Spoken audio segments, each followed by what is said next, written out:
Assalamualaikum warahmatullahi wabarakatuh. Pada video kali ini, saya akan menceritakan sebuah kisah horor yang berjudul Hantu Kebun Bambu. Sebelum masuk ke ceritanya, silahkan like dan subscribe agar tidak ketinggalan video cerita horor selanjutnya. Pedalaman Sumatera menyimpan banyak cerita. Jejak seram tergelar nyaris di setiap sudutnya. Salah satu teman kami akan menceritakan pengalamannya ketika mengalami kejadian mengerikan di perkebunan bambu di dalam hutan Sumatera. Satu batang lagi aku bergumam sendiri sambil memandang jalanan di depan yang kosong. Tidak ada kendaraan sama sekali, hanya gelap tanpa penerangan. Aku duduk sendirian di depan gubuk kecil pinggir jalan yang letaknya di tengah-tengah antah berantah di belantara Sumatera. Tidak tahu pasti di daerah mana aku berada saat ini. Hampir jam 12 tengah malam, ponselku mati kehabisan baterai. Ku hisap dalam-dalam rokok ini, lalu kehembuskan asapnya perlahan, sambil berpikir hendak melangkah kemana sebaiknya. Masih terus duduk di kursi kayu panjang yang lembab ini. Belum bisa memutuskan mau lanjut perjalanan kemana. Sempat berniat untuk kembali saja ke arah di mana aku diturunkan oleh bis malam yang aku tumpangi tadi. Tapi jaraknya sudah cukup jauh dan akan memakan waktu lama lagi. Ditambah aku sudah lupa arah jalannya. Tapi kalau ingin melanjutkan jalanan ke arah barat, mengikuti jalan yang lumayan besar ini, aku pun tidak tahu harus akan berjalan seberapa jauh lagi sampai menemukan setidaknya kota kecil untukku bermalam. Sampai akhirnya rokok di tangan habis, aku pikir sudah saatnya bergerak. Tidak bisa juga untuk menunggu di tempat ini sampai pagi. Kemudian aku bangkit dari duduk memutuskan untuk melanjutkan perjalanan ke barat dengan berjalan kaki mengikuti jalan aspal ini. Aku masih yakin kalau jalan yang sedang aku susuri ini masih termasuk jalan pintas yang dijadikan jalan utama oleh kendaraan yang melintas Pulau Sumatera. Tapi kalau memang ini jalan utama, kenapa sepinya begini? Kosong sama sekali, tidak ada kendaraan yang melintas. Permukaan jalan masih basah akibat guyuran hujan sebelumnya. Kanan kiri jalan hanya gelap, menaungi pepohonan tinggi yang berdiri cukup rapat. Tidak ada suara sama sekali kecuali suara langkah kakiku, pijakan sepatu yang bersinggungan dengan permukaan aspal. Jalan berliku, banyak tikungan disertai dengan tanjakan serta turunan. Semuanya nyaris dipagari oleh pepohonan tinggi dan rindang. Udara tidak ada pergerakan, namun dinginnya mulai terasa. Langit sama sekali tidak berbintang. Hanya abu pekat awan yang masih kelihatan menggantung menyisakan uap air. Semoga jangan dulu turun hujan lagi.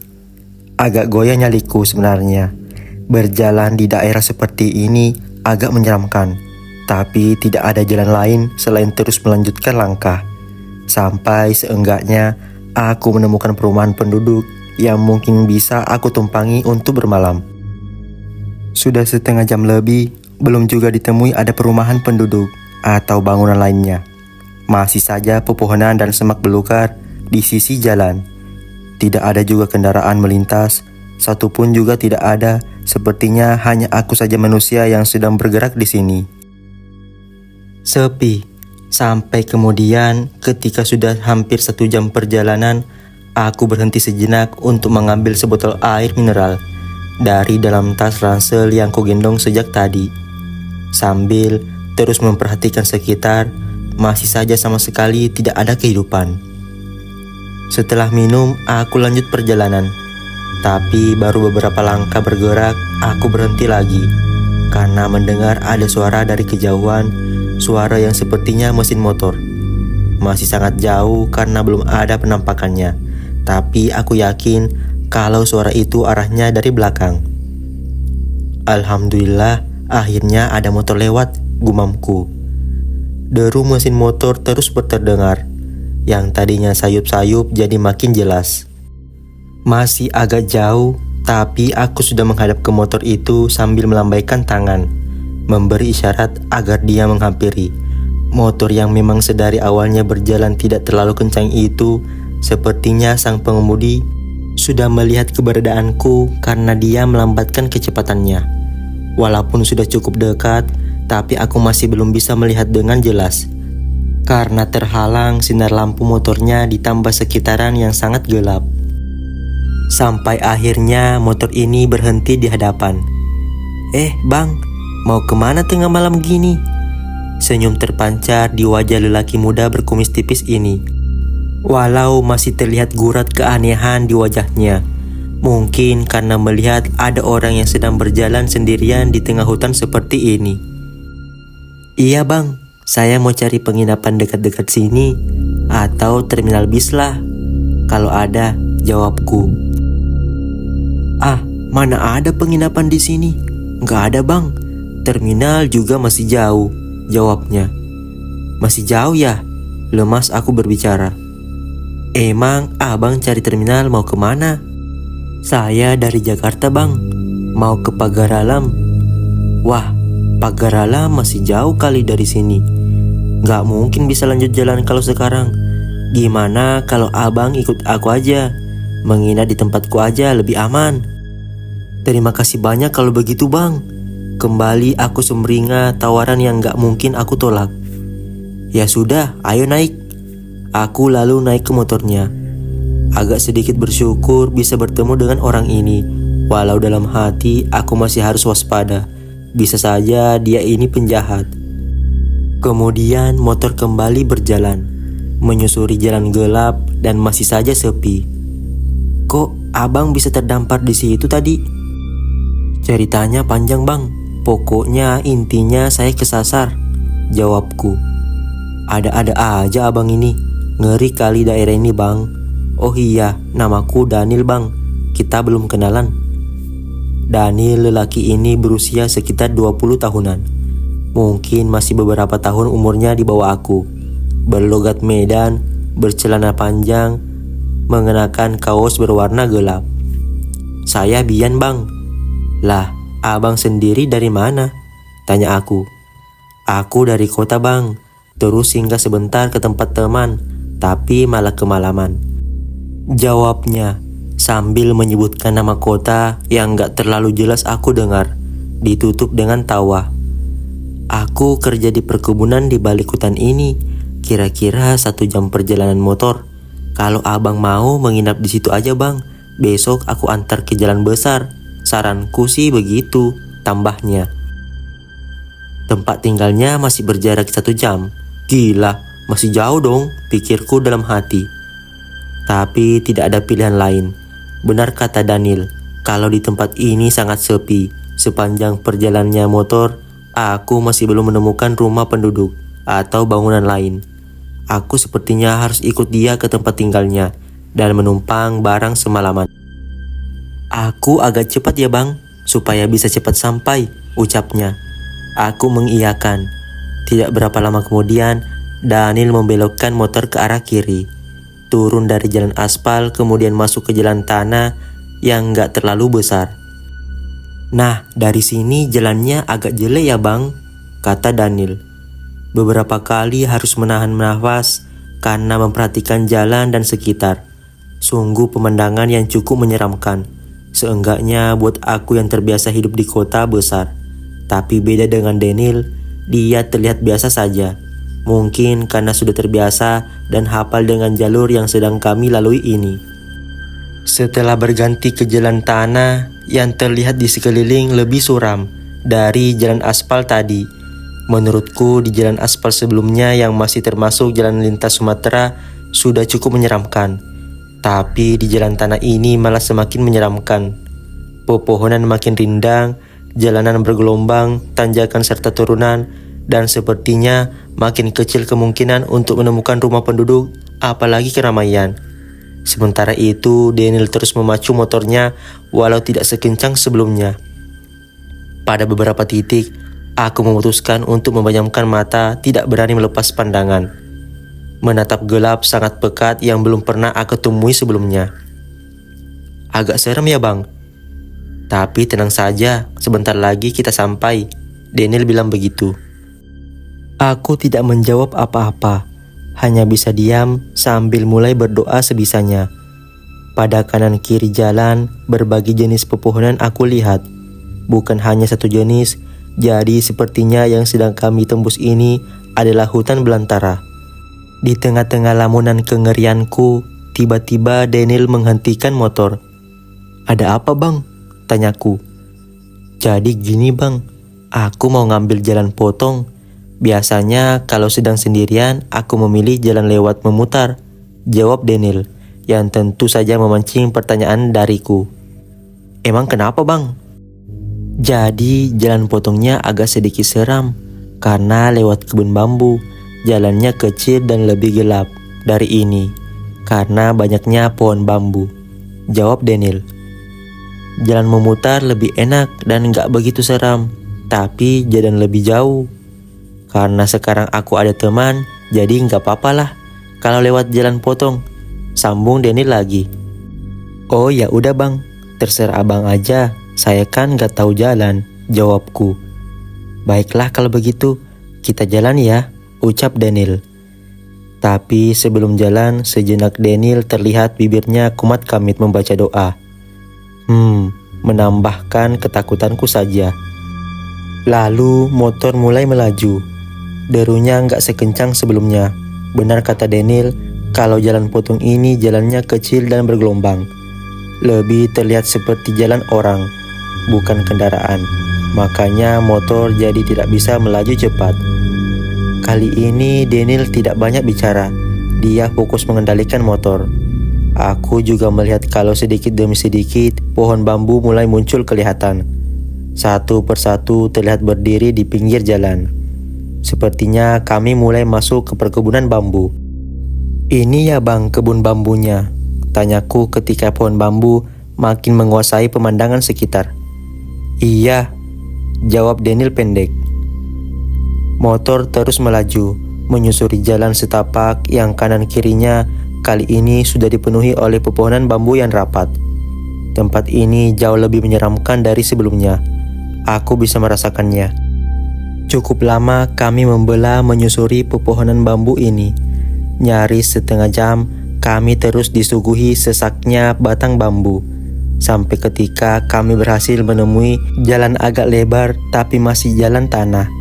Syukurlah aku sedikit lega karena sepertinya kami kembali bertemu jalan utama. Udah aman bang, ucap Daniel. Sialan, aku kira Daniel ini gak ketakutan. Ternyata sama sepertiku.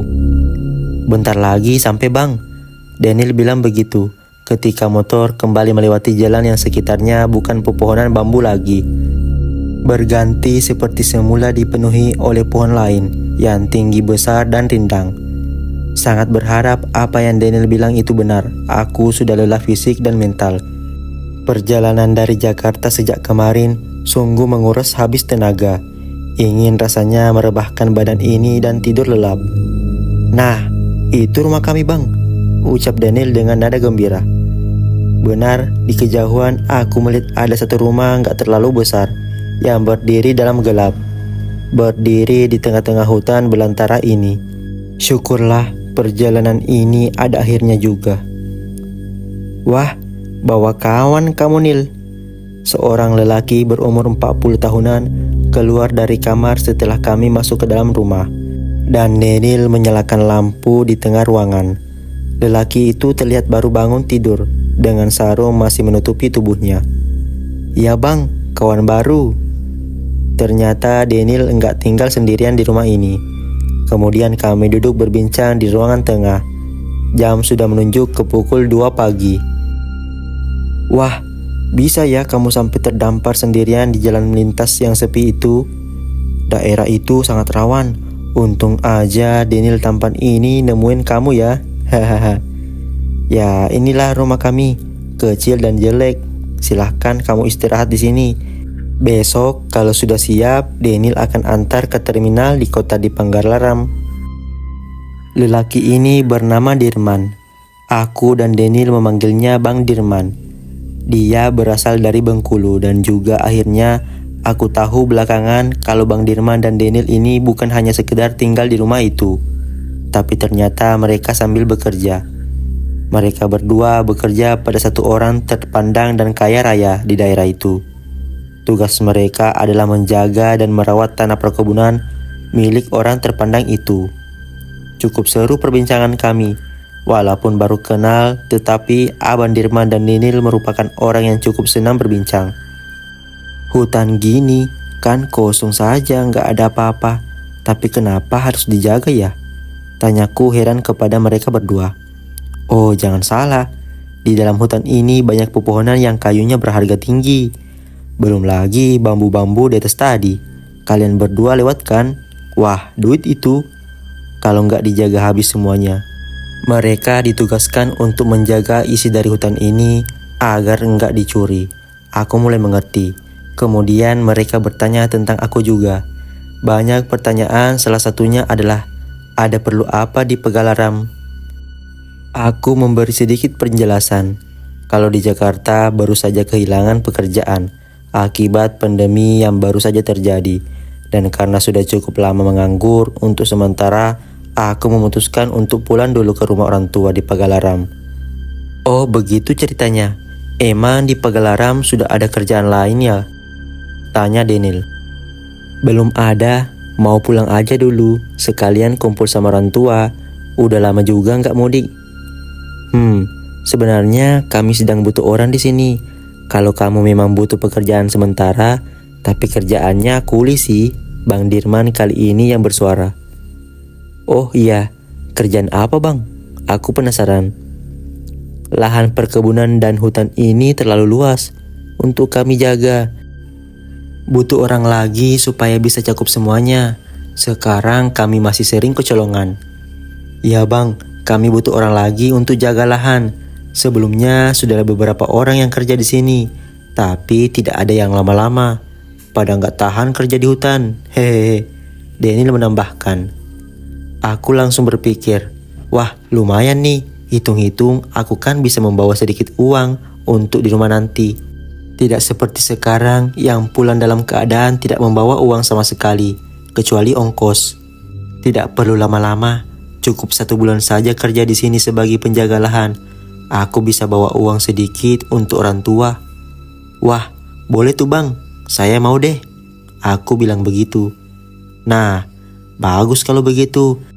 Nanti siang saya ngomong ke Pak Anwar deh, dia pasti setuju. Besok kamu bisa mulai kerja. Sambil tersenyum, Bang Dirman bilang begitu. Tapi bayarannya nggak besar ya, jangan dibandingin sama gaji di kota, kata Bang Dirman lagi. Iya bang, nggak apa-apa, saya ngerti kok. Setelah itu perbincangan selesai, kami memutuskan untuk tidur. Malam berikutnya kami sudah berkumpul lagi di rumah. Dan atas persetujuan Pak Anwar, bos mereka, aku diperbolehkan bekerja di sini juga. Malam pertama ini, kamu jaga di kebun bambu dulu ya. Daniel di kebun jati, saya keliling patroli. Bang Dirman memberikan tugas kami masing-masing untuk bekerja malam itu. Kebun bambu yang Bang Dirman maksud adalah kebun yang ketika datang pertama kali sudah kulewati bersama Daniel menggunakan motor. Kebun yang pepohonannya cukup rapat. Sedangkan Daniel bertugas menjaga kebun jati yang jaraknya agak jauh dari kebun bambu menurut cerita mereka. Singkatnya, setelah perlengkapan sudah siap semua, sekitar jam 9 malam kami keluar rumah menuju ke perkebunan yang akan kami jaga. Tujuan pertama adalah kebun jati yang akan Daniel jaga. Jaraknya tidak terlalu jauh dari rumah. Setelah melewati jalan terjal dan berliku dengan berjalan kaki, kurang dari setengah jam kami sudah sampai. Ada satu gubuk bambu sederhana yang dijadikan semacam pos tempat kami berjaga nantinya. Gubuk ini tidak terlalu besar, kira-kira hanya cukup untuk berempat atau berlima orang saja. Setelah berbincang sebentar di gubuk itu, kemudian aku dan Bang Dirman lanjut perjalanan menuju kebun bambu yang akan aku jaga. Sementara Daniel tinggal di kebun jati yang akan dijaganya malam itu. Nah, perjalanan menuju kebun bambu ini sedikit lebih jauh dan menantang, karena beberapa kali kami harus melewati jalan menanjak dan sempit. Tapi walaupun terasa lama, akhirnya sampai juga. Sama dengan kebun jati tadi, kebun bambu ini juga ada gubuk kecil yang digunakan sebagai tempat berjaga buatku nanti. Nah, kita sudah sampai. Kamu berani kan? Tanya Bang Dirman. Berani bang, jawabku pendek. Walaupun begitu, tapi tetap saja aku agak gentar nyali ketika melihat suasana di kebun bambu ini. Pepohonan bambu yang nyaris rapat, gelap, sama sekali tidak ada pencahayaan. Tapi di gubuk kecil ini ada lampu minyak tanah yang bisa dinyalakan nantinya, yang membuat nyaliku agak ciut ketika sadar kalau tempat ini jauh dari mana-mana, jauh dari pemukiman, apalagi keramaian. Sepi tak terkira, mungkin hanya kami bertiga manusia yang ada di dalam hutan belantara Sumatera ini. Tapi ya sudah, karena sudah terlanjur mengiyakan untuk mengambil pekerjaan ini, aku akan jalani saja sampai mana nantinya. Bian, saya keliling dulu ya. Habis itu ke tempatnya Denil, baru kesini lagi. Tenang saja, saya tidak akan lama-lama kok. Kamu masih baru kerja, nanti kalau udah lama-kelamaan pasti akan terbiasa. Ternyata sudah hampir jam 11. Tidak terasa cukup lama kami berbincang. Ya bang, aman lah. Semoga lancar, malam ini tidak ada apa-apa, jawabku. Iyalah, pasti aman, jawab Bang Dirman. Setelah itu Bang Dirman berangkat meninggalkan aku sendirian. Dia berjalan menuju jalan setapak arah di mana kami datang tadi. Dalam gelap aku melihat Bang Dirman berjalan menjauh sampai akhirnya benar-benar hilang dari pandangan. Maka dimulailah aku bekerja di tempat ini, sendirian menjaga kebun bambu yang cukup luas. Duduk di gubuk kayu dengan penerangan lampu minyak tanah yang pada akhirnya aku matikan juga. Sepeninggal Bang Dirman, aku hanya ditemani oleh suara-suara binatang malam yang bersahutan. Selebihnya hanya senyap alam. Gila, sudah sejam lebih Bang Dirman belum juga datang. Lagi-lagi ucapan kalimat kekhawatiranku meluncur dari mulut. Jelas saja aku mulai cemas ketika sudah sedemikian lamanya Bang Dirman belum juga muncul. Ketenangan perlahan berganti, desir angin merambah masuk ke sela-sela bambu yang menjulang tinggi, membuat batang-batangnya mulai bergoyang pelan. Awalnya yang tidak ada suara sama sekali, sekarang mulai terdengar batang bambu beserta dedaunan itu di atasnya yang bergesekan satu sama lain. Aku makin sering mengubah posisi duduk, gelisah, juga agar sambil dapat terus memantau ruangan terbuka di sekitar. Gelap, sama sekali tidak ada penerangan, penglihatan hanya terbantu oleh serpihan cahaya langit, yang walaupun sedikit, tapi bisa memantulkan objek pada retina mata. Tidak bisa dinyalakan lampu templok, yang masih menyisakan sedikit minyak tanah di dalamnya. Aku tidak mau menghidupkannya karena justru akan menyulitkan mata untuk melihat kejauhan kalau lampu ini menyala. Sekali lagi aku menyalakan rokok untuk mengurangi kegugupanku dan kekhawatiran. Tiba-tiba semuanya diam. Tidak ada lagi suara sama sekali. Hening. Diamku lama. Tidak berani bergerak, memperhatikan semuanya seperti waktu benar-benar berhenti berputar. Ya, itu tadi. Putaran waktu yang sebelumnya terasa sangat lambat bergerak, kali ini malah seperti berhenti. Lalu tiba-tiba pendengaranku menangkap suara seperti itu, tapi masih belum yakin kalau itu memang benar suara atau hanya halusinasiku saja. Kedengaran lagi. Benar, aku mendengar ada suara, ternyata bukan halusinasi. Kali ini lebih jelas, membuat aku jadi tahu arah sumber suaranya dari mana. Dari sebelah kiri gubuk. Aku lantas menoleh. Dari suaranya terdengar seperti gesekan antara benda dengan permukaan tanah yang dipenuhi banyak daun bambu yang sudah mengering. Bang Dirman? Memberanikan diri bersuara, aku memanggil nama Bang Dirman karena mulai yakin kalau suara itu adalah suara langkah kaki. Tapi tidak ada jawaban, walau sejenak suara itu berhenti setelah suara panggilanku. Tiba-tiba kedengaran lagi setelah belasan detik menghilang. "Bang?" Nekat, aku memanggil sekali lagi, tapi sama saja tidak ada jawaban. Suara itu kembali terdengar jelas setelah aku bersuara. Kedengaran lagi.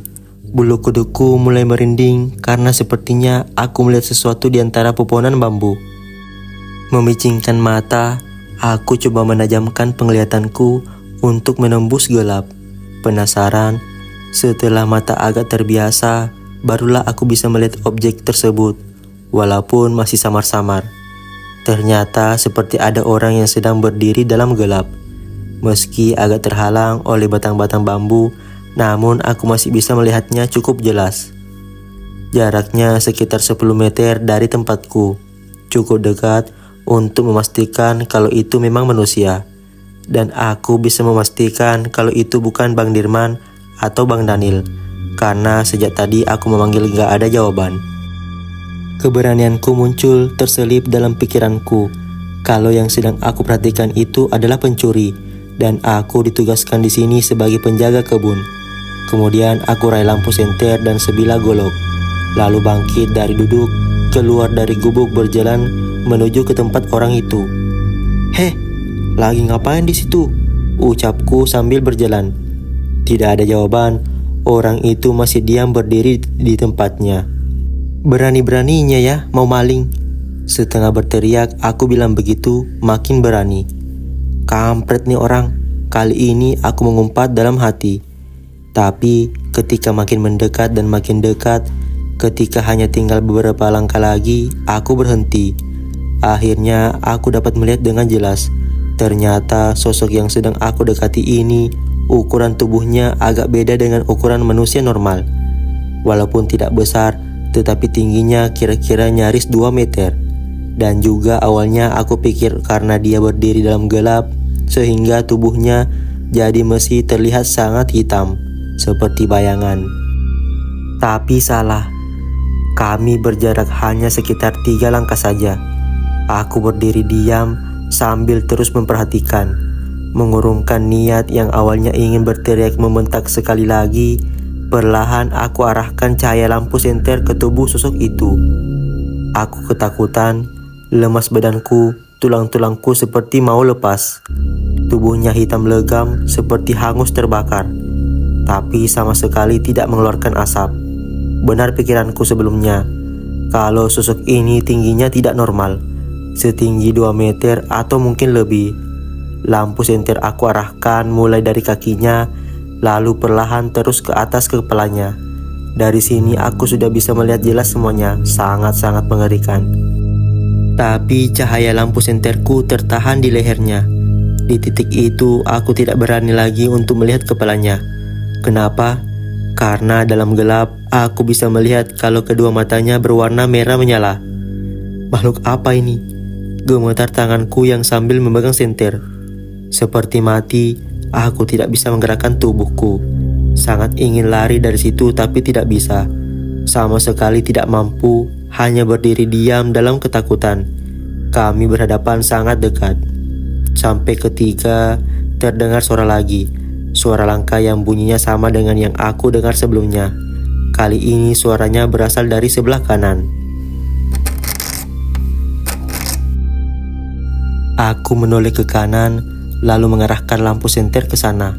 Ternyata cahaya senterku menangkap satu lagi sosok seram yang perawakannya nyaris sama dengan yang sedang berdiri di hadapanku. Bedanya adalah yang ini, tubuhnya lebih besar dan tinggi, dengan kedua matanya yang menyala merah juga. Sangat seram. Aku terus memperhatikan makhluk yang di sebelah kanan ini. Walaupun jaraknya belum dekat, tetapi aku sudah bisa memastikan kalau dia ternyata masih terus berjalan mendekat. Dari langkahnya terdengar suara. Sosok hitam legam ini terus berjalan mendekat, makin mendekat, sampai akhirnya jarak sudah cukup buat aku untuk melihat lebih jelas lagi. Ternyata makhluk ini berjalannya seperti sedang membawa sesuatu, seperti sedang menyeret sesuatu dengan satu tangannya. Aku yakin itu. Sedang membawa apa dia? Ketika jarak kami hanya tinggal beberapa langkah saja, dia berhenti.